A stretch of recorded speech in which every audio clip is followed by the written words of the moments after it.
그래, 틀림없어. 저건 사람 목소리야. 나는 다시 확인하기 위해 벽에 귀를 대보았다. 동굴벽을 따라 움직이자 목소리는 더욱 또렷해졌다. 사람 살려, 사람 살려. 나는 저쪽에서 대답이 들리기를 간절히 바라면서 온 힘을 다해 소리쳤다. 하지만 아무 소리도 들리지 않았다. 나는 다시 벽에 귀를 대보았다. 그런데 이번에는 삼촌이 한스와 이야기를 나누는 소리가 생생하게 들렸다. 이 소리는 통로를 따라 들리는 거야. 내 목소리를 들리게 하려면 나도 통로 옆면을 따라 소리를 질러야 해. 나는 벽 쪽으로 다가가 최대한 큰 소리로 외쳤다. 삼촌! 리덴브루크 삼촌! 나는 불안한 마음으로 대답을 기다렸다. 악셀! 악셀! 너냐? 예. 어디 있니? 길을 잃었어요. 시냇물은 놓쳤어요. 악셀! 내 말 잘 들어라. 우리가 얼마나 떨어져 있는지 알아내야 한다. 내가 널 부른 시간과 내 대답이 들린 시간을 반으로 나누면 내 목소리가 너에게 들린 시간을 알 수 있어. 내 이름이 들리자마자 곧바로 대답하거라. 준비됐니? 네. 나는 삼촌의 말이 끝나자마자 얼른 대답하고 기다렸다. 내가 너를 부르고 다시 내 목소리가 들릴 때까지 40초가 걸렸어. 따라서 내 목소리가 너에게 가는데 걸린 시간은 20초야. 음속이 1초에 340m니까 우리 사이의 거리는 6,800m라는 얘기지. 악셀, 이 정도면 충분히 걸을 수 있어. 하지만 어디로 가야 할까요? 내려와. 수많은 통로가 여기서 끝나고 있어. 그러니 무조건 아래쪽으로 내려오기만 하면 다시 만날 수 있어. 어서 출발해. 거대한 벽을 타고 약 7km를 오간 대화는 곧 다시 만나자는 희망찬 말로 끝을 맺었다. 나는 다친 몸을 겨우 이끌고 걸었다. 그런데 발을 디딘 순간 비탈 아래로 미끄러지기 시작했다. 나는 여기저기 바위에 부딪히면서 떨어지는 것을 느꼈다. 그러다가 바위에 머리를 부딪혔고 의식을 잃었다.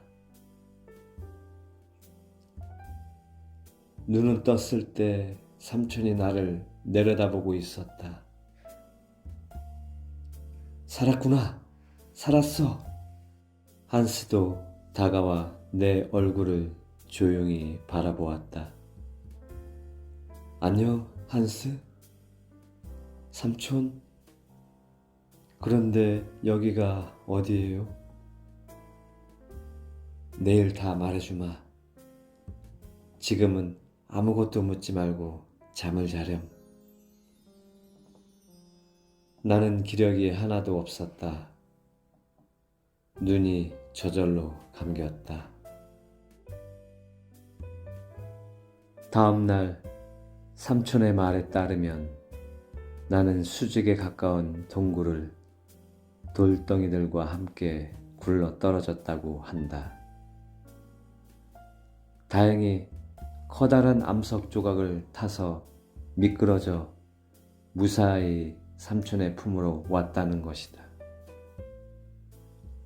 내가 죽지 않은 건 정말 기적이야. 앞으로는 꼭 뭉쳐서 다니자. 제가 정말로 무사한 거죠? 물론이지. 그렇다면 저는 정신이 나간 게 분명해요. 정신이 나갔다고? 네. 햇빛이 보이고 파도 소리가 들리니까요. 그건 굳이 설명하지 않겠다. 곧 바다에 나가 직접 보렴. 나는 깜짝 놀랐다. 땅속의 바다라니 그게 가능한 말인가? 나는 재빨리 옷을 입고 삼촌을 따라 나섰다. 그곳에 도착했을 때 나는 어안이 벙벙해져서 말이 나오지 않았다. 물이 끝없이 펼쳐져 있고 해안가로 파도가 밀려왔다.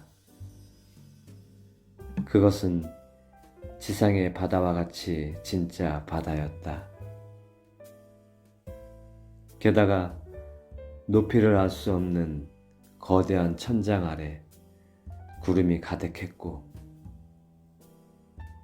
구름 속에서 전기가 빛을 내고 있었다. 삼촌은 내가 자는 동안 탐사를 마치고 내가 깨어나자 경이로운 광경을 보여준 것이다. 우리는 그렇게 바닷가를 걷기 시작했다. 500걸음 정도 가자 울창한 숲이 나타났다. 그것은 다름 아닌 버섯 숲이었다. 높이가 10에서 12m나 이르는 거대한 버섯이 수천 개나 모여 있다니. 지하 세계의 식물은 버섯만이 아니었다. 키가 30m나 되는 고생대의 식물들이 무리지어 있었다. 내가 아는 식물들이 옛날에는 이렇게 큰 나무로 자랐던 것이다.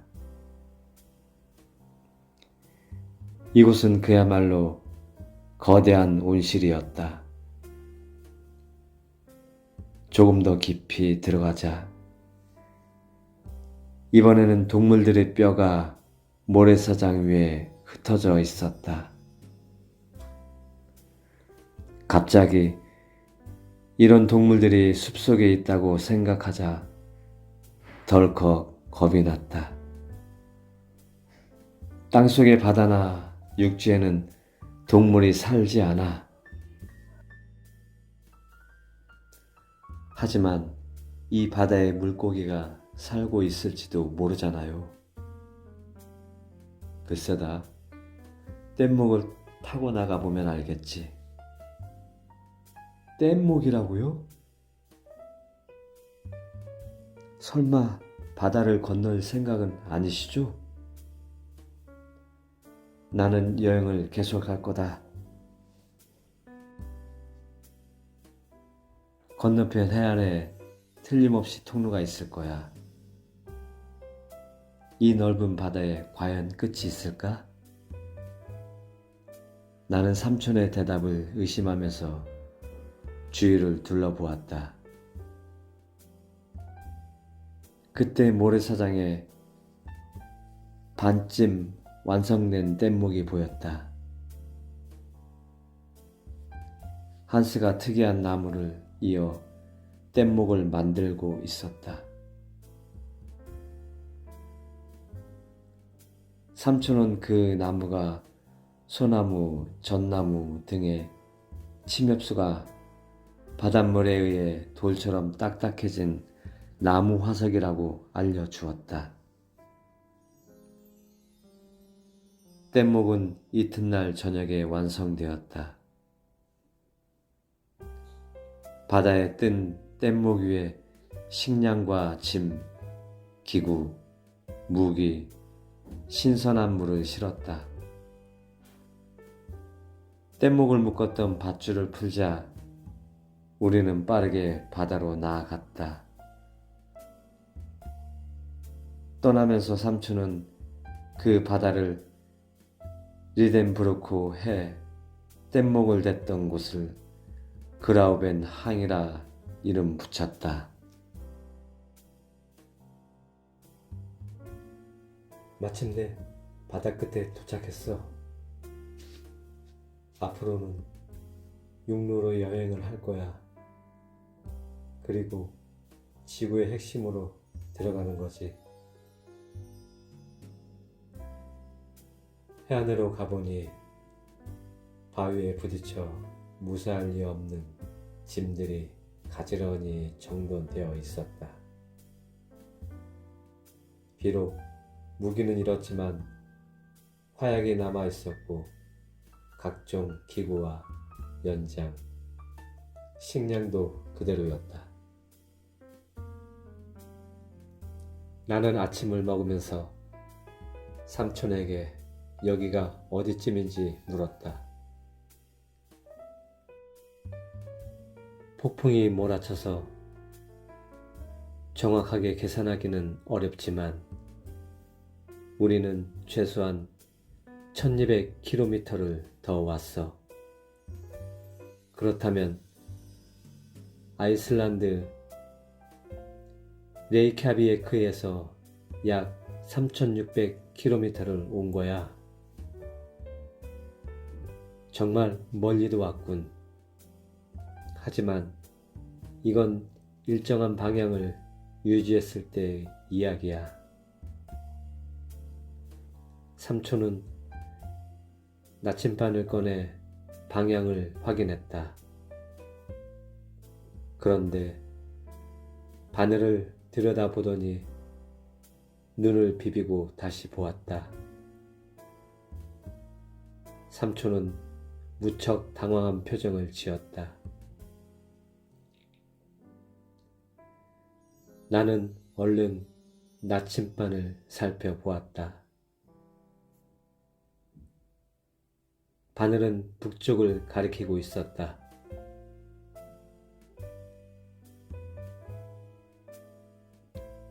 나는 나침반을 흔들어도 보고 다른 위치에 놓아도 봤지만 같은 방향을 가리켰다. 폭풍이 몰아치는 동안 바람이 방향을 바꾸어 영영 떠난 줄 알았던 북쪽 해안으로 다시 돌아온 것이다. 온갖 어려움을 겪으며 겨우 바다를 건넜는데 다시 처음부터 시작해야 한다니. 삼촌은 깊은 절망감에 빠졌다. 절망은 이내 분노로 바뀌었다. 삼촌은 마치 신에게 도전이라도 하듯 하늘을 향해 고래고래 소리를 질렀다. 운명의 여신이 처음으로 되돌려 놓았다면 나에게 이곳을 탐험하라는 뜻이겠지? 자, 가자! 내가 할 수 있는 일은 오직 삼촌을 따르는 것뿐이었다.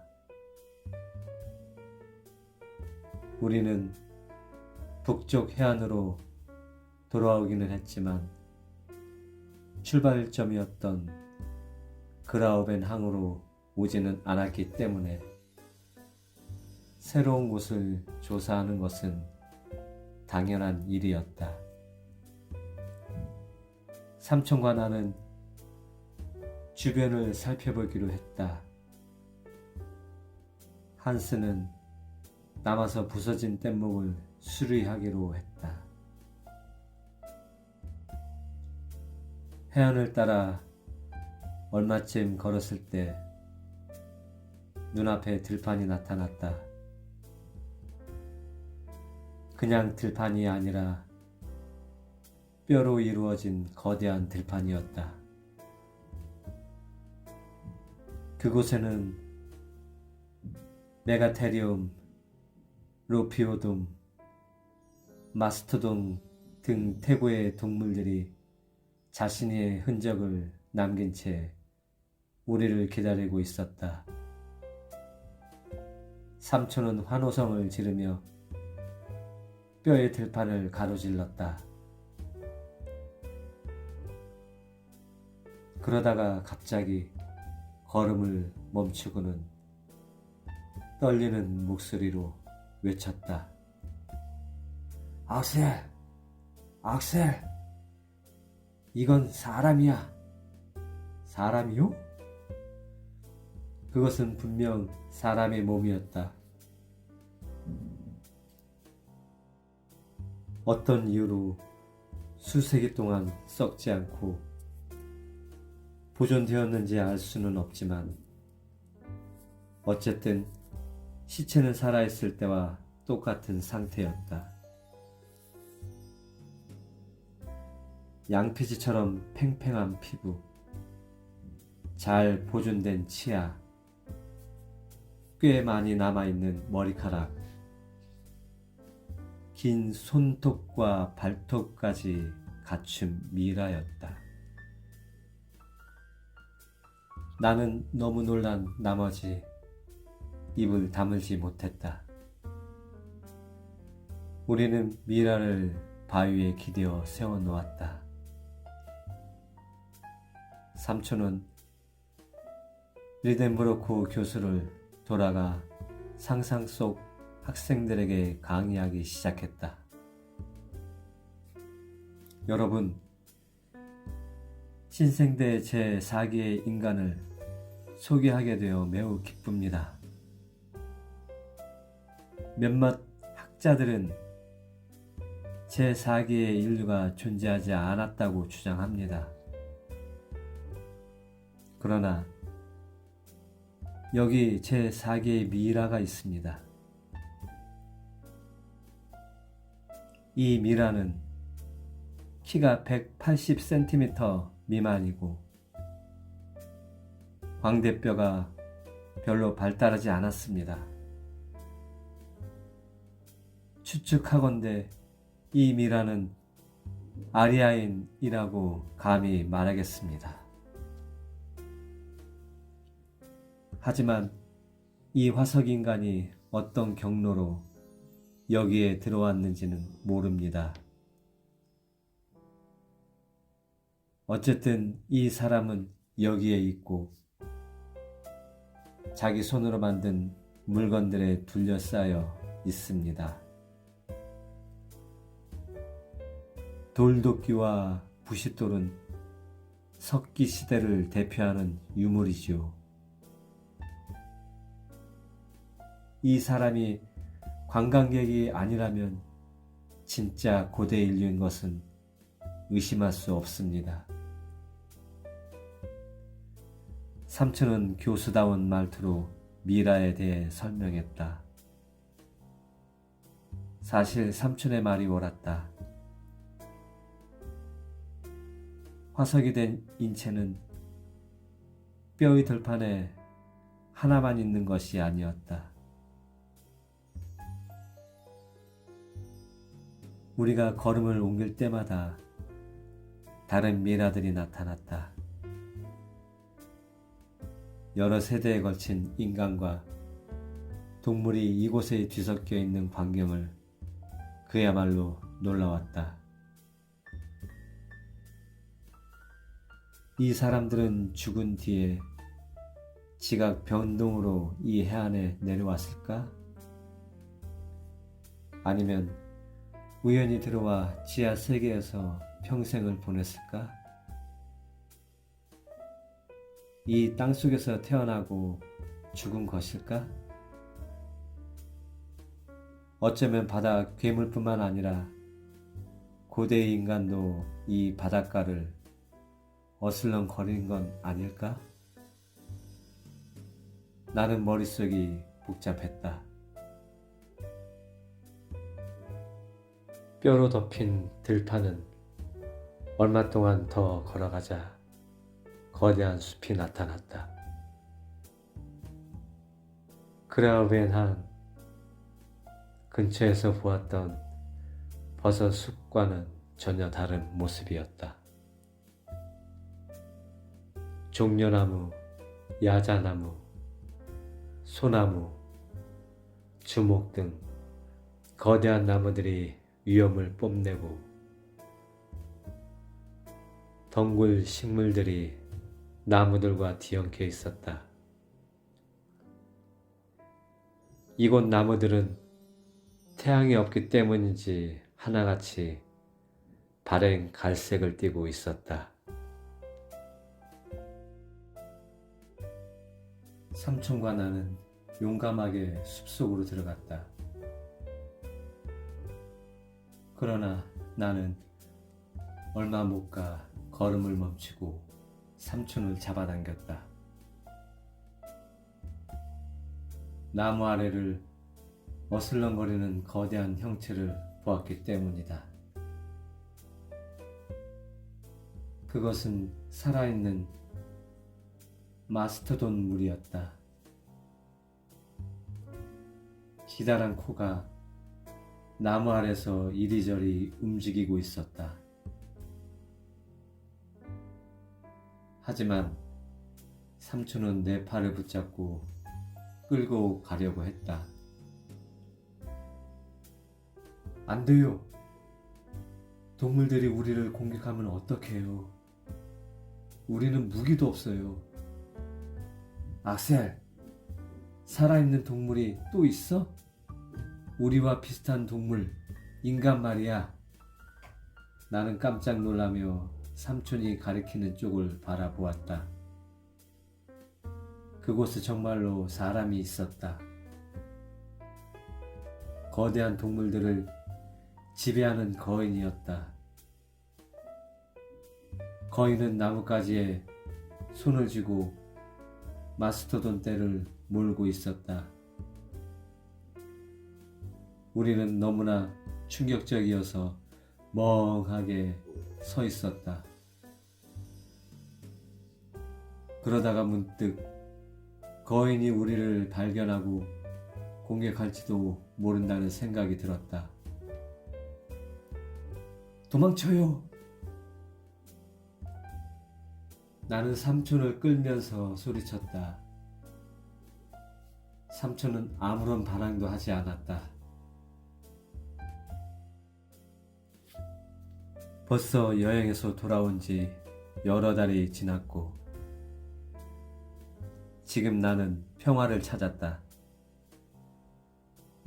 하지만 그때 그 일을 어떻게 생각해야 할지는 아직도 모르겠다.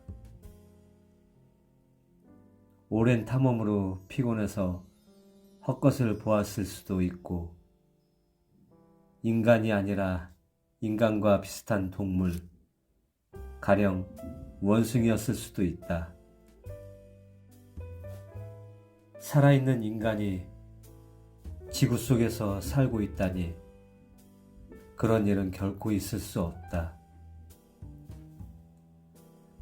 어쨌든 우리는 숲을 벗어나 한참을 달렸다.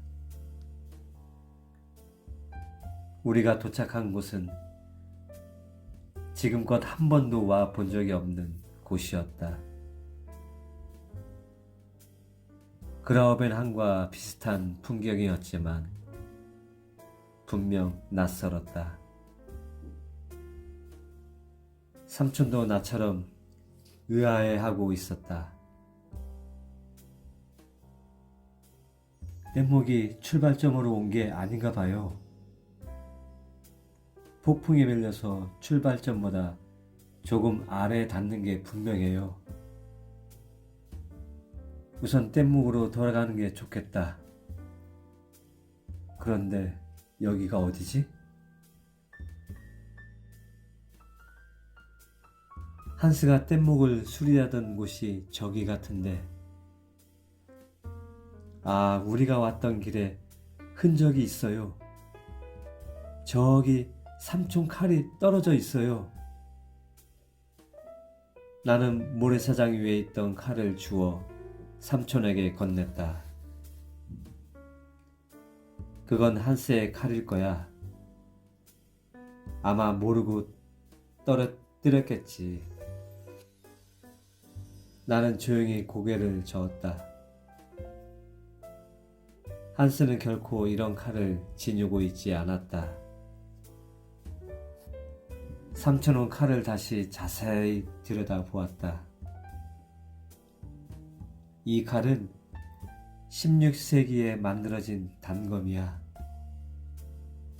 그렇다면 누군가가 우리보다 먼저 이곳에 온 거지. 그게 누굴까? 우리는 해안을 따라 걸으면서 우리보다 먼저 온 사람의 흔적을 찾으려고 애썼다. 그러다가 두 개의 바위 사이에서 어두운 통로를 발견했다. 바위에는 A, S 글자 두 개가 새겨져 있었다. 바로 아르네 사쿠누셈의 약자였다. 나는 여행을 시작한 뒤 놀라운 일을 수없이 겪었다. 하지만 300년 전에 새겨진 글자를 보고 또 놀라지 않을 수 없었다. 이제는 아르네 사쿠누셈의 존재도 그가 지구 속을 여행한 사실도 의심할 여지가 없다. 어쩌면 그는 지구의 중심에도 자신의 이름을 새겨 놓았을지 모른다. 순간 마음속에 불이 붙었다. 나는 앞뒤 가리지 않고 어두운 통로로 무작정 뛰어들려고 했다. 오히려 삼촌이 나를 말리며 침착하게 행동하라고 타일렀다. 먼저 한스를 찾아보자. 그런 다음 뗏목을 여기로 가져오는 거야. 나는 삼촌 말에 따르기로 했다. 한참을 돌아 한스가 있는 곳을 찾았다. 당장이라도 출발할 수 있도록 모든 준비가 갖추어져 있었다. 우리는 뗏목을 조금 전에 발견한 통로 쪽으로 몰았다.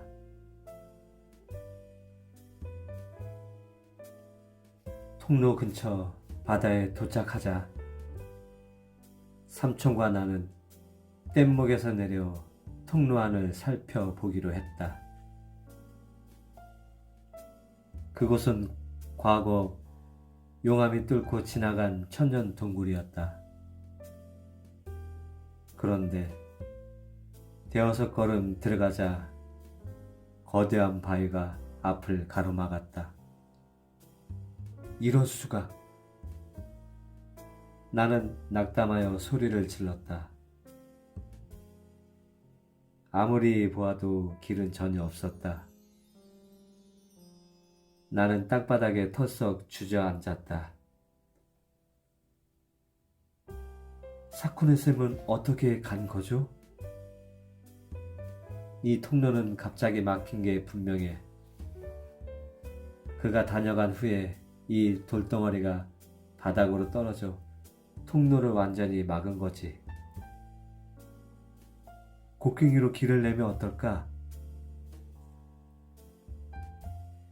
곡괭이로 부수기에는 너무나 단단해요. 방법은 화약밖에 없어요. 폭파하는 거예요. 좋아, 준비해.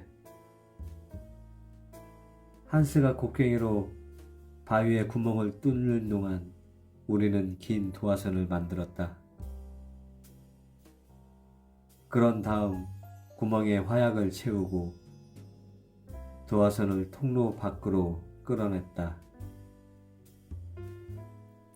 모든 작업은 한밤중에 끝났다.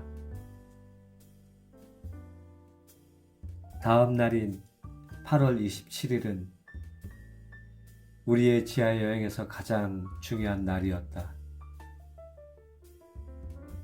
돌덩어리만 사라지면 드디어 지구 속으로 들어갈 수 있을 것이다. 내가 도화선에 불을 붙이고 곧바로 삼촌과 한스가 있는 뗏목으로 달려가기로 했다. 나는 떨리는 손으로 도화선에 불을 당겼다. 도화선이 칙 소리를 내며 타들어가기 시작했다. 나는 힘껏 다른 박질의 뗏목에 무사히 도착했다. 예상했던 때에 화약이 터졌다.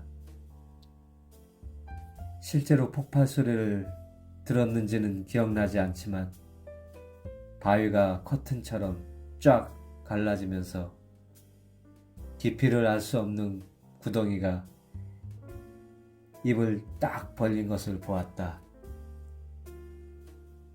혼란에 빠진 바다는 거대한 파도가 되었고 우리가 탄 뗏목은 파도에 물마루로 곧장 올라갔다. 화약 폭발이 지진을 일으킨 것 같았다. 그래서 땅이 갈라지고 바다는 거대한 파도로 변해 우리를 통로 안으로 데려가고 있었다. 뗏목은 아주 빠른 속도로 사쿠네 샘이 지나간 길을 따라가고 있었다. 다만 부주의 때문에 우리뿐 아니라 바다 전체와 함께 가고 있었다. 뗏목은 소용돌이에 휘말리며 빠른 속도로 떠내려갔다. 우리 세 사람은 뗏목에서 떨어지지 않게 서로를 꽉 잡았다. 물의 속도는 훨씬 빨라졌다. 내 팔을 잡은 삼촌과 한스의 손이 더욱 힘이 들어갔다. 이번에는 거대한 물기둥이 뗏목 위로 부서져 내렸다. 숨이 막혔다. 나는 이제 끝이라고 생각했다. 정신이 희미해지려는데 삼촌의 목소리가 들려왔다. 올라가고 있어. 뗏목이 올라가고 있다고. 우리는 물과 함께 어마어마한 속도로 위로 올라가고 있었다. 삼촌, 우리가 살아날 수 있다고 생각하세요? 우리는 언제든지 죽을 수 있지만 언제든 살아날 수도 있어. 그러니까 우선 남은 음식을 먹어 힘을 보충하자. 맙소사. 이런 상황에서 이런 말을 하는 삼촌은 정말 배짱 좋은 사람이다. 삼촌은 남은 말린 고기와 건빵을 꺼내 나누어 주었다. 우리는 조용히 그것을 먹으며 저마다 생각에 잠겼다. 함부르크의 집, 사랑하는 그라우벤, 하녀 마르테, 추억이 하나둘 스쳐 지나갔다. 이 와중에도 삼촌은 횃불을 들고 지층을 조사하고 있었다. 편마음, 운무편, 좋아. 이제 곧 고생대 지층이 나올 거야. 다음은? 그러는 동안 기온은 올라가고 있었다. 열기는 심해져서 우리는 옷을 하나 둘씩 벗었다. 나는 팔을 뻗어 뗏목 아래의 물을 만져보았다. 순간 깜짝 놀라 급하게 손을 뗐다. 물이 펄펄 끓고 있었다. 나치판을 보니 나치판이 계속 돌고 있었다. 절망적이었다. 갈라지는 바위, 끔찍한 열기, 펄펄 끓는 물, 미친 듯이 돌아가는 나치판. 이 모든 사실들이 무엇을 말해주고 있는가? 삼촌, 이젠 틀렸어요. 우린 끝났다고요. 그건 잘못된 생각이야. 우리에게는 행운이 기다리고 있어. 바로 분화 말이야. 분화라고요? 삼촌이 제정신일까? 우리는 시뻘건 용암과 펄펄 끓는 물이 지나는 통로에 던져져 있었다. 그리고 화산이 폭발하면 소나기처럼 쏟아지는 화산재와 함께 공중으로 발사될 것이다. 그런데 이게 행운이라니. 우리가 화산의 용암 통로에 있다는 사실은 확실했다. 뗏목 밑에는 부글부글 끓는 물이 있고 그 아래에는 끈적거리는 용암이 있었다. 하지만 우리가 가고 있는 화산은 사화산인 스네페스가 아니라 살아있는 활화산이라. 그래서 나는 이 화산이 어떤 산인지 궁금하기까지 했다. 다음날 아침이 가까워지자 속도는 더욱 빨라졌다. 지표면에 가까워질수록 온도는 더 올라갔다. 아마 온도계가 있었다면 70도가 넘었을 것이다. 바닥의 물은 이미 사라지고 끈적끈적한 용암이 뗏목을 밀어 올리고 있었다. 아침 8시쯤 새로운 사건이 일어났다. 위로 올라가던 뗏목이 갑자기 멈춘 것이다. 분화가 멈추었나요? 아니, 이제 곧 다시 올라갈 거야. 화산 분화는 주기적이니까 분화가 가까워졌다는 뜻이지. 삼촌의 말이 옳았다. 잠시 뒤 우리는 다시 엄청난 속도로 올라갔다. 그러다가 뗏목이 또다시 멈추었다. 이런 과정이 몇 번 되풀이 되었다. 뗏목이 다시 움직일 때마다 더 강한 힘이 우리를 내던졌다. 그 후 몇 시간 동안 일어난 일을 나는 정확하게 기억하지 못한다. 폭발음과 함께 땅이 뒤흔들리고 뗏목이 소용돌이 친 것을 어렴풋이 기억할 뿐이다. 뗏목은 비처럼 쏟아지는 화산재 속에서 용암 파도를 타고 오르내렸다. 마지막으로 생각나는 것은 공중으로 발사되기 직전에 느꼈던 끔찍한 공포였다. 다시 눈을 떴을 때 나는 산 비탈에 누워 있었다. 여기가 어디지? 이 여행에서 나는 놀라운 일을 숱하게 겪었는데 또 다른 놀라움이 늘 나를 기다리고 있었다.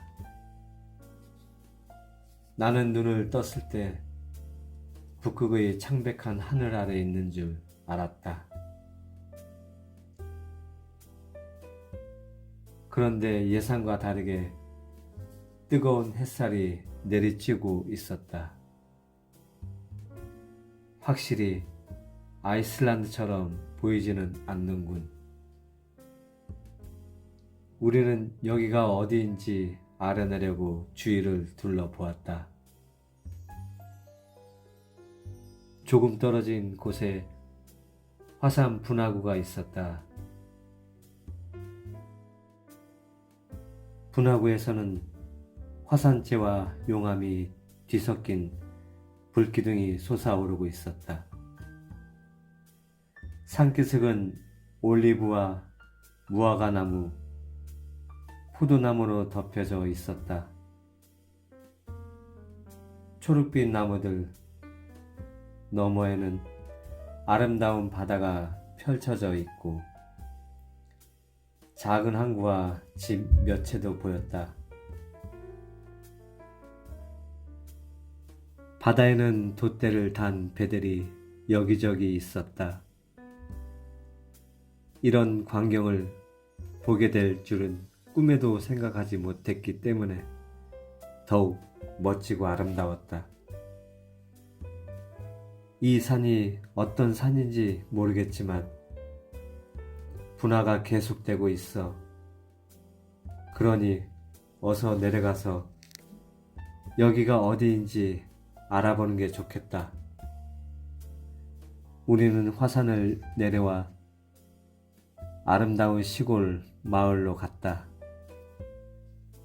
길에는 올리브와 무화과나무, 포도나무가 줄지어 있었다.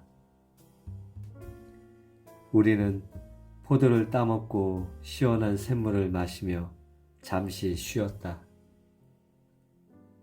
그때 올리브 숲 사이에서 한 아이가 나타났다.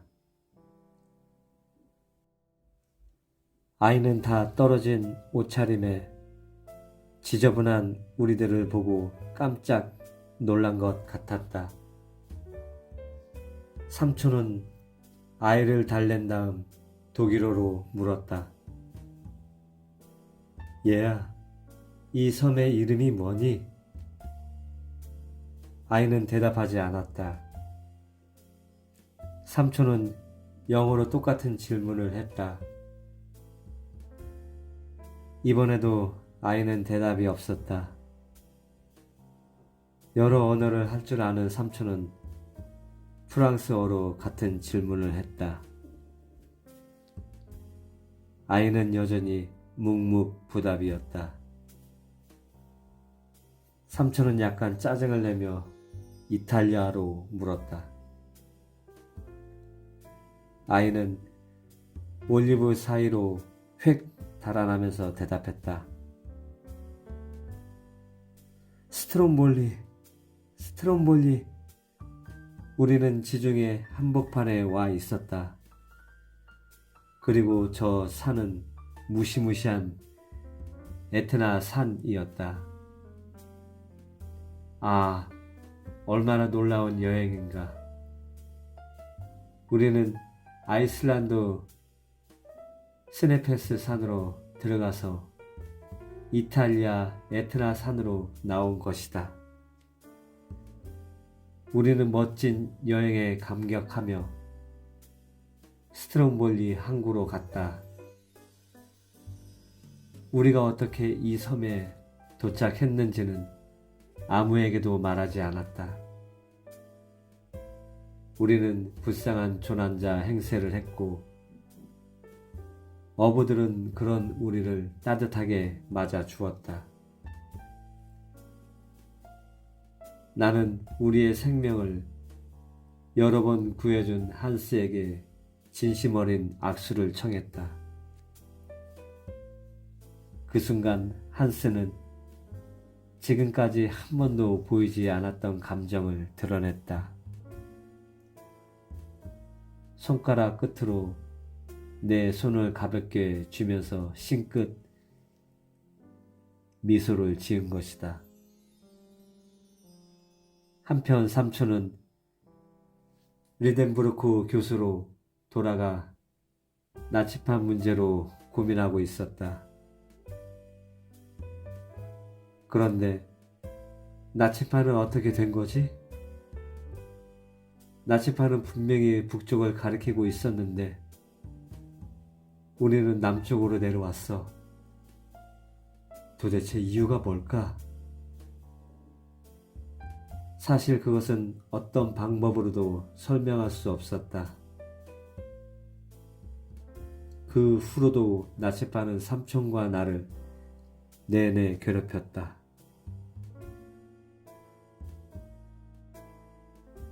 며칠 뒤 우리는 이탈리아 시칠리아 섬을 거쳐 프랑스 남부의 마르세유로 갔다. 그리고 9월 9일 저녁 마침내 그리운 함부르크에 도착했다.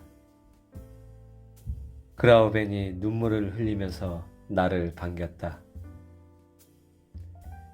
악셀, 당신은 이제 영웅이니 다시는 내 곁을 떠나지 마세요. 삼촌의 귀향이 얼마나 큰 파장을 일으켰는지는 이야기하지 않겠다. 마르테가 삼촌이 지구 중심으로 여행을 떠났다고 말하고 다닌 덕분에 삼촌의 소식은 전 세계로 퍼져나갔다. 사람들은 이 소식을 믿으려 하지 않았는데 삼촌이 돌아온 것을 보고 더욱 믿으려 하지 않았다. 하지만 한스의 존재와 아이슬란드에서 날아온 몇 가지 소식이 분위기를 완전히 바꾸어 놓았다. 삼촌은 위대한 과학자가 되었고 조카인 나도 덩달아 대단한 존재가 되었다. 삼촌은 대학에 나치판 문제만 빼고 우리의 탐험을 보고했다. 또한 아르네 사쿠누셈의 양피지를 기증하고 자신의 의지로는 어쩔 수 없는 상황 때문에 아르네 사쿠누셈을 따라 지구 중심까지 가지 못한 아쉬움을 표현했다. 삼촌은 겸손한 태도로 더 큰 명성을 누렸다. 이때 나와 삼촌은 큰 슬픔을 겪었다. 삼촌이 그렇게 부탁했는데도 한스가 함부르크를 떠나기로 결심한 것이다. 한스는 고향을 그리워하고 있었다. 파르벨. 한스는 한마디 작별 인사를 남기고 아이슬란드로 떠났다. 한스는 이제 우리 곁에 없지만 우리는 그를 영원히 잊지 못할 것이다. 나는 죽기 전에 반드시 그를 만날 것이다. 이제 이야기를 끝낼 때가 되었다. 마지막으로 지구 속 여행, 이 전 세계에 엄청난 논쟁을 일으켰다는 사실을 알리고 싶다. 이 책은 모든 언어로 출판되었고 세계 여러 신문들은 여행에서 일어난 사건들을 실었다. 지구 속 여행을 믿든 믿지 않든 사람들은 모이게만 하면 이 주제에 대해 토론했다. 삼촌은 평생 동안 대단한 명성을 누렸다. 단 하나, 마음에 걸리는 것은 나침판 문제였다. 그리고 그 문제는 여전히 풀리지 않은 채로 남아 있었다.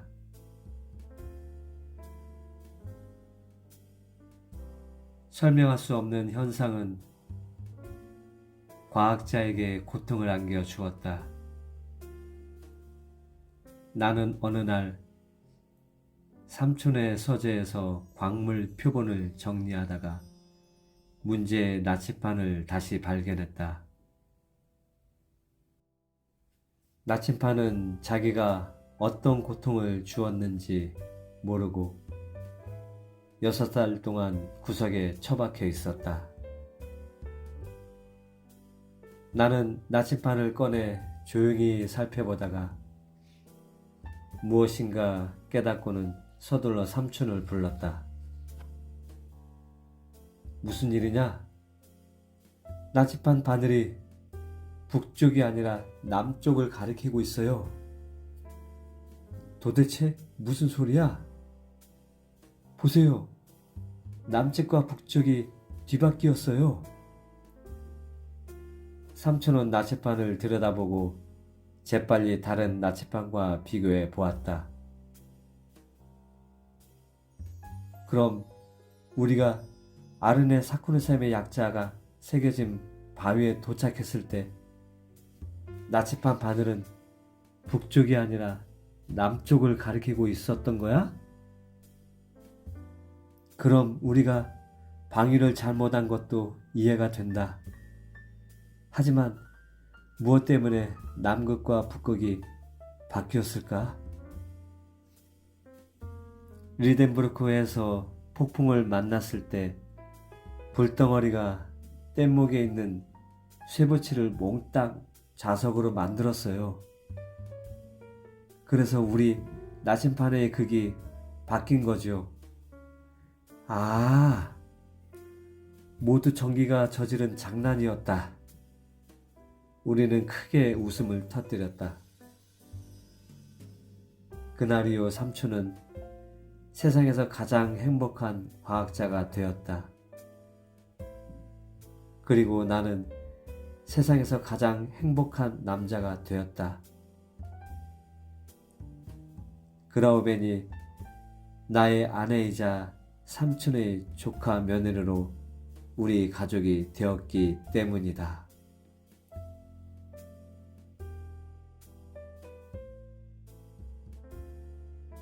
좋은 밤 보내세요.